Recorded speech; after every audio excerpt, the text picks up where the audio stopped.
MBBS BDS counselling all India quota MCCயோட 2வது round September 4ஆம் தேதியிலிருந்து செப்டம்பர் 9ஆம் தேதி வரைக்கும் நடக்க போகுது. இதில் தமிழ்நாட்டு மாணவர்கள் யார் யாரெல்லாம் கலந்துக்கலாங்கிற ஒரு கொஸ்டின் உங்களுக்கு வரும்.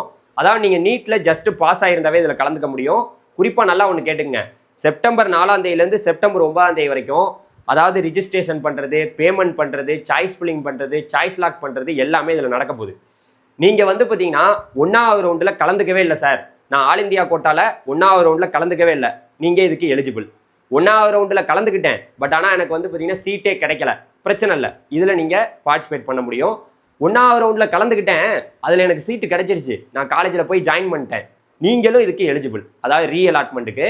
ஸோ மாணவர்களே, செப்டம்பர் 4ஆம் தேதியிலேருந்து செப்டம்பர் 9ஆம் தேதி வரைக்கும் உங்களுக்கு சாய்ஸ் ஃபில்லிங் ஆல் இந்தியா கோட்டாவுக்கும் நடக்க போகுது. அதற்கான வேக்கன்சி சீட் மேட்ரிக்ஸ் வந்து பார்த்தீங்கன்னா விரைவில் கொடுத்துருவாங்க. நம்ம தமிழ்நாட்டில் மட்டும் கிட்டத்தட்ட 77 காலேஜ் வந்து பார்த்தீங்கன்னா இந்த ஆல் இந்தியா கோட்டா கவுன்சிலிங்கில் பார்ட்டிசிபேட் பண்ணுறாங்க.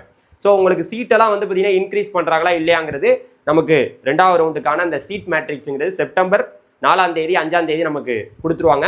அதுக்கப்புறம் நீங்கள் எல்லாருமே என்ன பண்ணலாம், செப்டம்பர் 4ஆம் தேதியிலேருந்து ரிஜிஸ்ட்ரேஷனை ஸ்டார்ட் பண்ணி அதுக்கப்புறம் நீங்கள் பேமெண்ட் அதில் பண்ணுற மாதிரி இருக்கும். பேமெண்ட் யார் பண்ணணும்னா, அதாவது நீங்கள் கவர்மெண்ட் காலேஜை சாய்ஸ் ஃபில்லிங் பண்ண போறீங்கன்னா 5000 10,000 நீங்கள் பேமெண்ட் பண்ணுற மாதிரி இருக்கும்.